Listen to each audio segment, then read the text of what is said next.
Hello and welcome. NATO prepares to hand over power to Afghanistan's security forces. But are the Afghan army and police up to the task? And how will this affect stability in the country? It's a country that's still plagued by violence, corruption and a resurgent Taliban. And critics are warning the handover is happening too soon and may lead the country back to civil war. The transition aims to send a message that the Afghan president, Hamid Karzai, and NATO are both serious about Afghan control. But issues of low recruitment, a high rate of attrition and scarcity of equipment still remain. This transition comes as an investigation by the German magazine Der Spiegel uncovered photographs which appear to document abuses carried out by US troops in Afghanistan, including the killing of innocent civilians. And today we ask, how ready are Afghans to secure their own country? Remember, you can send us your questions and comments by SMS or email. Joining me now is Staffan de Mistura, the Special Representative of the Secretary General for Afghanistan to the UN Security Council. From 2007 to 2009, he was the UN's Special Representative in Iraq. Also with me in the studio is Ahmed Majidyar, a Senior Research Associate at the US-based American Enterprise Institute. He travels frequently to military bases across the US to instruct senior Army and Marine officers about culture, religion and domestic politics in Afghanistan. Good to have you both on the show. Thank you. And Mr. de Mistura, if I could start with you first and ask about the preparedness of the Afghan forces to take this responsibility. How ready are they? Well, I'm not a military man, you know, I work for the UN, so my judgment will not be a military judgment. But let me tell you, based on my practical experience, we had an attack from the Taliban. 4 suicide bombers tried to enter Herat, our own base, and you probably remember, luckily we had no one hurt. Who actually defended the base? The Afghan military. They detected immediately who was the terrorist, started shooting, the Gurkhas were able to intervene, and finally we didn't have one single victim. What does it mean? Well, based on that and on other occasions, I must say the Afghans are very proud soldiers. Are they better equipped?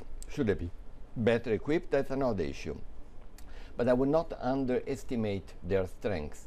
They are born fighters. They need to be motivated, as they were in Herat, and they need to feel they are fighting for their own country. But I would not underestimate them. Would you anticipate a smooth transition? I mean, of course, for the United Nations and for NATO forces, it's an important issue to have that transition to be smooth. No doubt. In Lisbon, it was clear. That was the message by everyone. There is a moment where Afghan sovereignty, again Afghan pride, needs to take over. Now it needs to be done smoothly, it needs to be done carefully, it needs to be done by giving them the feeling of ownership and in areas which are the safest as possible. But it is irreversible. The trend is in that direction. The Afghans want their country back and they want also to feel accountable for it. Now, Ahmed Majidyar, it's good to have you back on the show. I know your concerns are that the country should be secure, should be stable before the Afghan forces are given the responsibility, before international forces withdraw. Do you feel the same sense of optimism and preparedness right now? This is the initial phase of transition to the Afghan security forces, and the objective is to pave the way for beginning of withdrawal of troops this July and also ending foreign combat mission in the country in 2014. As Mr. Mistura just mentioned before, that it is important for the Afghan government and for the Afghan people to take ownership at some point. But in my opinion, the deadlines and also this time frame given, they are not realistic. It's more political and they're not based on realities on the ground. As we see the security situation in Afghanistan, the spring and summer is the fighting season in the country. According to the United Nations estimates, the country is the security in the country is at worst since the fall of the Taliban there. And while the coalition forces have gained some progress in the south, insurgency has spread to the once peaceful areas in the north and east. So I see that it is too soon. Is your argument basically that as soon as the forces withdraw, the international forces, the Taliban's able to creep back in? Is it as simple as that? Absolutely, yes. And also other than that, it's also about the message that by these time frame and deadlines we are sending to the Taliban and also for those who are supporting that, including our neighbor, the neighboring country, Pakistan, for example, that there is a chance for the Taliban come back, and the international community is soon leaving at Afghanistan, so Pakistan may use the Taliban as its strategic asset for the post-American Afghanistan. Now, Mr. de Mistura, UN Secretary General Ban Ki-moon said Afghans must overcome major obstacles, to use his words, to demonstrate their ability to control the country's future. How effectively can democracy work, considering how tribal the country is? How can you overcome those divisions? First of all, the traditions are part of the culture. You know it very well. Yes. Tribal leaders are tribal leaders. And we are not going, and we should not, and frankly, we didn't enter Afghanistan because we wanted to make it Switzerland. We have to respect the culture. And we enter because 9/11. Okay, so the ideal would be a form of democracy which takes into account certain rules of the game, like the elections. The parliament was open. And yet, gradually grow into what could be a modern democracy, but don't change the tribal environment. Now, what you instead do and need, and the difficulties are there, corruption. That doesn't justify tribal environment, or the level of justice that needs to be applied. So there are certain things that the Afghans are expecting in spite of the tribal environment, which still is there. Culture doesn't mean injustice. Local culture and local religion doesn't mean the lack of some type of democratic approach. But I wonder, sir, is there the confidence between international forces and Afghan forces? Is there enough trust? Because in many cases there's been a fear on the Western side that these people can turn against us. Well, the cases, let's talk about, I live there, I've been there, so I've been seeing many of the cases.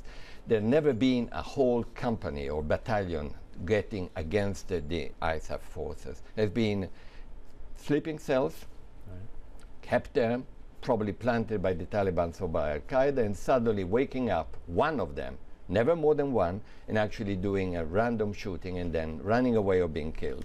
That doesn't mean that the Afghan forces are ready to betray their own cooperation with the current ISAF. But I do think they need to feel more empowered.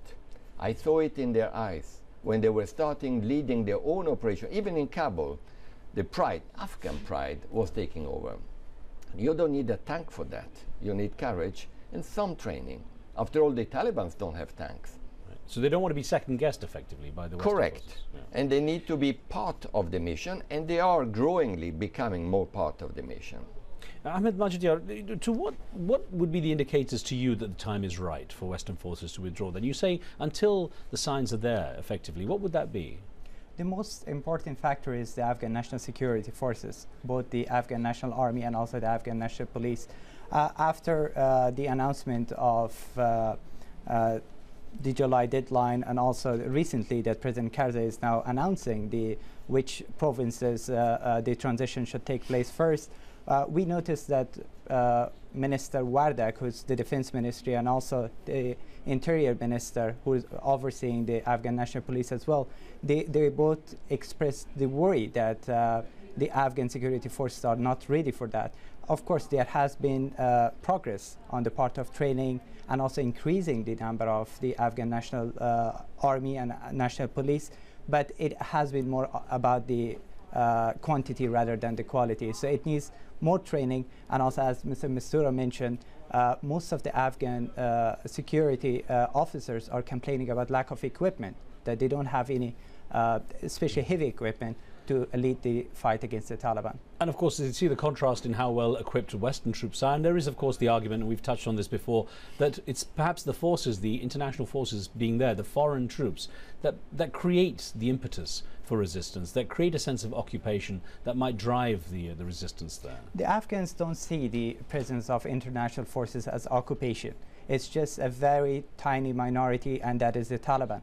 There has not been any uprising against the presence of international coalition in the country. Of course, there have been some objections, for example, when issues like civilian casualties come to the fore, but still, if you're asking Afghan at the end that do you want the foreign troops to leave the country, the answer is usually no.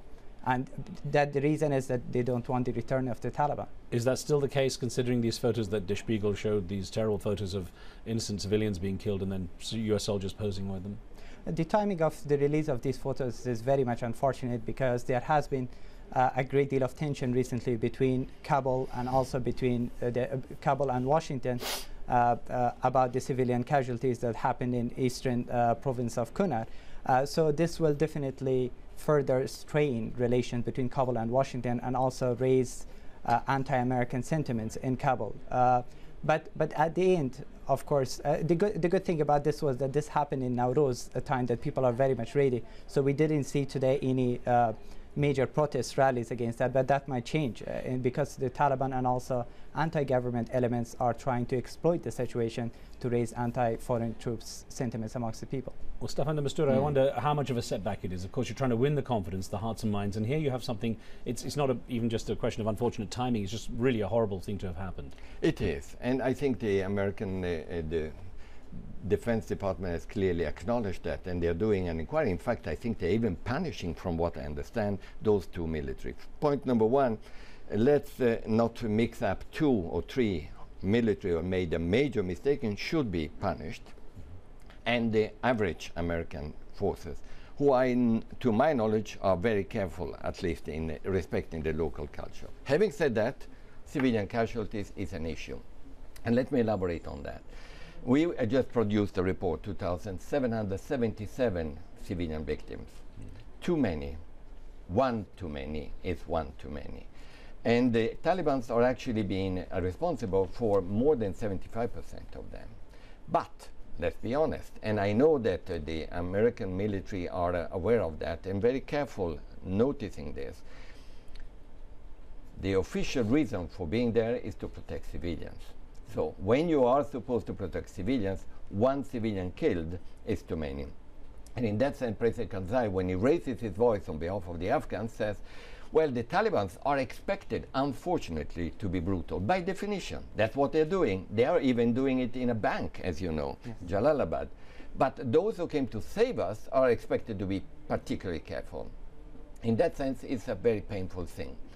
Conclusion, we are asking and we insist that this year should not be just a military surge, which is the case, not only a political surge, which I believe is going to start this year, but should be also a surge to protect civilians. Otherwise, we will be losing the souls of them.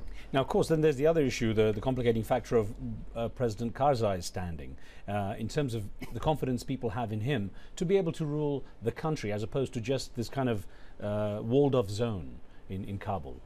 Well, frankly, the job of President Karzai is probably one of the most dangerous, difficult jobs as a president currently in the current history. Put yourself in his place.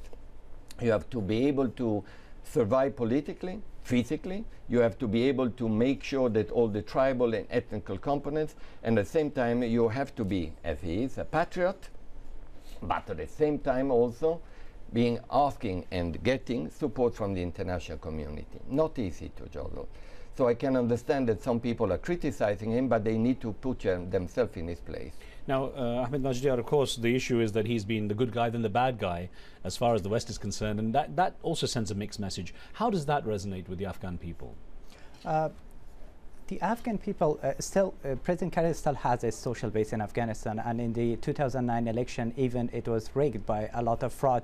We noted that he still has his supporters. And when it comes to the legitimacy of the Afghan government, if we see through the lens of Washington and also Afghan people, it's very much different. Here, when the election was rigged, everyone was saying that we lost Afghanistan, and President Karzai and the government there lost the legitimacy. But legitimacy for the Afghan people is mostly protection, it's security and food and just shelter. So if we are providing them with the basic needs and improve their living conditions, that will improve the legitimacy of President Karzai and the government in Kabul as well. But one thing which is also important is the relationship between President Karzai and also the Obama administration, which has not been an easy relationship over the past 2 years. Unfortunately, this is a very great obstacle to partnership and also to improve the state building and also the security in the country. To what degree is the problem that the West sees Afghanistan as a uniform country, that the tribal issues we discussed aren't really fully accounted for, that President Karzai is expected to behave like the president of a single country in a way that isn't possible when you have tribal factions to deal with? Should he be dealing in a much more of a federal system with essentially states within Afghanistan? There has been a great deal of talks about devolution of power and also about possibility of federal system, but I think that it's very much too late to start with such a thing. It's not just Afghanistan is not just a laboratory that we just go and experiment things every time, whether it will work or not. I think the current system is working. There is debate, of course, in the United States and also Europe that that strong presidential system is not working in Afghanistan because Afghans, and as you mentioned, the tribes in Afghanistan have historically been opposed to the idea of central government, but that is more a myth than reality. If you see the history of Afghanistan over the past 2 centuries, indeed, there hasn't been an instance that Afghans rose against the central government saying that we want complete autonomy and we do not accept the idea of central government. Indeed, the central governments have received taxes from those and had control over the different tribes at different times. But of course, there have been, at different times, there have been some resentment and there have been frustration over the policies, what policies the central government is pursuing, because the tribes more do not want much interference in their lives in the remote provinces. Of course, Staffan de Mistura, one of the issues is that the Afghan people, a couple of generations of Afghans, have seen almost nothing but outsiders in their country. We had the Russians there, now of course a decade of Western-led, US-led Western forces essentially there. To what degree should there have been a push, an effort by the international community, by the United Nations, to get more, if you like, friendly faces in terms of more people from South Asia, the Middle East, to be involved in this, not to sort of have the white soldier from the West coming in there? Well, I was there 22 years ago, and during the departure of the Soviet troops, actually. You were too young at the time, probably, yes. And I remember exactly this feeling among the Afghans that of this national pride, of wanting to be in charge of their own present and future, and it still continue, but they've been suffering so much. So I would agree with you that and I think this is not at all off the book, that there will be a increased presence in the future to stabilize whatever will be the negotiated deal, which is unavoidable in Afghanistan, with more presence from other countries as well. This should not be perceived as a Western issue. In fact, Turkey and Arab Emirates are present already, and Turkey and Arab Emirates are playing a major role, particularly Turkey, but also Arab Emirates. That helps to balance quite a lot, at least in some areas, this perception. Do you find it's easier when you have those cultural commonalities, certainly the religion in common? Do you find that there is more trust that way, and that perhaps the training of Afghan troops and the military and police forces in Afghanistan might actually be smoother when you have more common ground, such as that? The answer is yes. When you come from an Islamic country, Afghanistan has some very firm points, and one, it is an Islamic country, and second, it is particularly sensitive about its own sovereignty, and therefore I think that it does make a difference, and we have seen it. In fact, where the Turks have been particularly involved has been probably quite successful. Having said that, at the end of the day, it should be the Afghans, and the Afghans in charge of themselves, and probably it's one of the things which unifies all Afghans. Now, of course, Ahmed, one of the key things is that you have the politics and you have the religion, and I wonder to what degree there's a sense among the Afghan people that perhaps their religion isn't being fully respected either, having outsiders there, and this idea of commonality with religion might be more thoroughly exploited. Absolutely, the Taliban has been trying to exploit that idea, and if we see the rhetoric of the Taliban leader Mullah Omar in the early years of invasion, it was he called for jihad, but he did see after some time that that message did not resonate with the people. As I mentioned before, the Afghans don't see the prison of international community at present the same as occupation that they saw the Soviet invasion of the country. And that's why we see that Mullah Omar is now changing his rhetoric, more kind of giving it a national rhetoric rather than Islamic. And as Mr. Mistura just gave the example of Turkey, it is very much important that we have forces and also more help from the Muslim countries. That will be very good in Afghanistan. But unfortunately, many efforts by the Afghan government, by President Karzai, and also by the international community has not been very successful in that sense at all. And of course, we were discussing the damage caused by those Der Spiegel photographs because, of course, the insensitivity of them. And I wonder, when you go and speak to the US military and when you advise US forces and leadership here, the administration here, on Afghanistan and the sensitivities, what barriers you come up across, or how much of a lack of knowledge you come across of what should be done right and wrong there? What could be done right and wrong there? First, I'd like to just highlight the fact that these photographs by two American soldiers, or one of them was American, I believe, it shows very much disrespect, but that does not represent the policy or the behavior of the U.S. National Army in general. I myself go to these training quite often, and I see that they do have a great deal of respect for different culture and different religions. But of course, when it comes to the knowledge about different religion, different culture, as remote as in Afghanistan, they are not very much well aware of that. But it is progressing and it's improving to a great extent. So, Staffan de Mistura, if I may put you on the spot a little bit, you know, I'm trained for that. Okay, well, that's good. And I don't mean it in any kind of personal way, but you know, the question always being asked is, what is the end game? From your perspective, what is the end game with Afghanistan? The end game is a Afghan, stable, sovereign, independent, which at a certain point would have absorbed in its own structure also those, like the Taliban, Afghan Taliban, would have accepted to consider that the constitution is the Afghan constitution, with neighbors who would actually be comfortable with the vision of a stable Afghanistan and not feeling threatened, neither threatening. And in Afghanistan, which would have learned from 30 years, and all of us have learned from 30 years of violence, that the best way is actually moving in a different direction.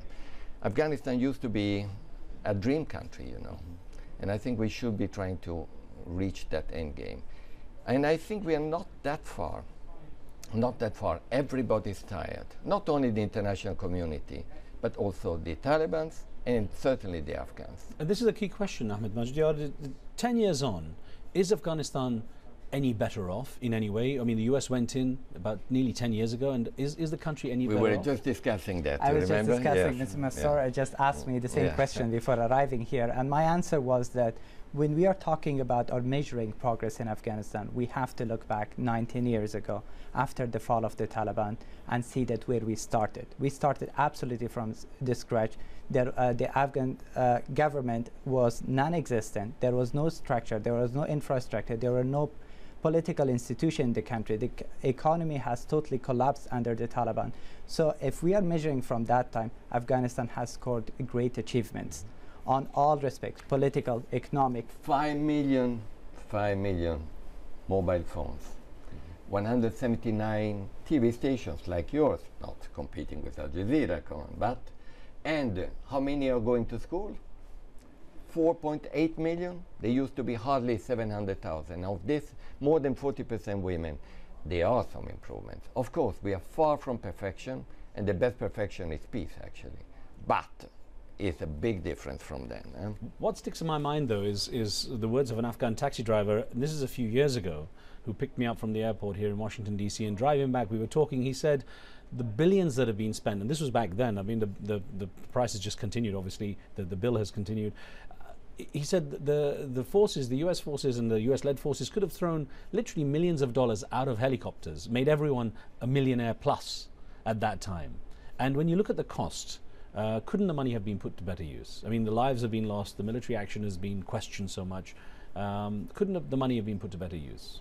The Afghan people indeed have very high expectation, and one of the reasons for that is that when the international community went in Afghanistan, they gave the Afghan people a great deal of promises. So that's why they just build up a great deal of expectation. And no matter that how much progress is being made in the country, still they have much more expectation. But as Mr. Massoura just mentioned, that there has been great deal of progress in the country. You've mentioned about the almost 5 million Afghans going to school, 40% of that women. But for me, even that number is of course very much significant. But for me, as an Afghan, what's even more important is the change in the perception of people. Like people even in more remote provinces in Afghanistan are now voluntarily sending their girls to school. Yes. And if you see the Afghan history, many government, the communist-backed regime, or even going back to King Amanullah, they were imposing this education on people. Well, sadly, we're out of time. I hope we have a chance to discuss more about this in the near future. I thank you, gentlemen, for coming on the show. Thank you. Thank you very much. Thanks. And thank you for being with us, of course. Remember, you can watch a podcast of the shows on iTunes. Today we feature our conversation with politician and activist Ralph Nader on the battle for organized labor rights in the USA. On the next show, the Arab street. Is it simply a Western stereotype that paints the Arabs as chaotic, violent and anti-democratic? And what have recent uprisings for democracy in the region done to change those perceptions? From me and the team, we'll see you next time.